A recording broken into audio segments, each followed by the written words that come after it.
ख़बर है त सिंध मां ट्रेनिंग ते लाहौर वियल रेस्क्यू 1122 जे कैडेट्स ऑफिसरनि जी मुबैना ज़ातियुनि ख़िलाफ़ धरणो हयो आहे।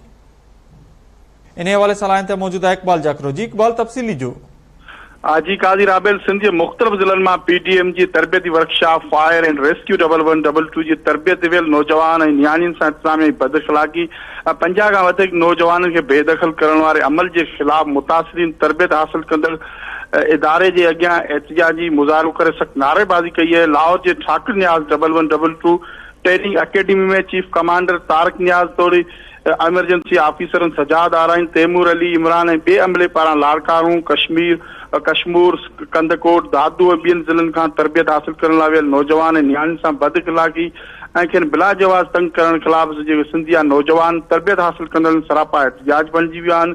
जॾहिं त मुज़ाहिरीन जो चवणो हो त सिंधवासी नौजवाननि खे बिला जवाज़ तंग कयो पियो वञे। नौजवान सोहेल मंगी, वाजिद मुयसर, फयाज़ उमरानी, दोदो शाह ऐं ॿियनि जी अॻुवाणी में मुतासिर नौजवान लाहौर में 1122 ट्रेनिंग अकेडमी ॾाढो एहतिजाज कयो। संदन चवणो आहे त सिंध हुकूमत जे बहाली वारे खाते पारां 1122 जे ॿिए मरहले में फायर एंड रेस्क्यू लाइ तरबियत ख़ातिर पीटीएम जे तरबियती कोर्स ते उमाणियो वियो, पर हिते पेची जॾहिं तरबियत शुरू कई आहे त तरबियत ऐं रिहाइश दौरान नौजवाननि ऐं सां गॾु लाड़काणे वासी नियाणियुनि खे तंग करण वारो सिलसिलो जेको शुरू कयो ऐं 50 नौजवान खे बिला जवाज़ बेदख़ल कयो वियो आहे, जेको सरासर नाइंसाफ़ी आहे। मुज़ाहिरीन जो वधीक चवणो हो त जेके ट्रेनिंग कंदड़ नौजवान आहिनि उन्हनि खे तंग कयो थो वञे ऐं उते ट्रेनिंग हासिल कंदड़ नियाणियुनि सां पिणु बदअख़लाक़ी वारी जेके वाक़िया पेश आया आहिनि, जंहिं ख़िलाफ़ असां सरापा एहतिजाज बणियल आहियूं। जॾहिं त ट्रेनिंग पंजाब जे शहर लाहौर बदिरां सिंध जे गादी वारे शहर कराची में मुंतक़िल करण जो मुतालबो कयो आहे। जॾहिं त PTM J fire and rescue बाबति सिंध में मुक़रर डायरेक्टर जनरल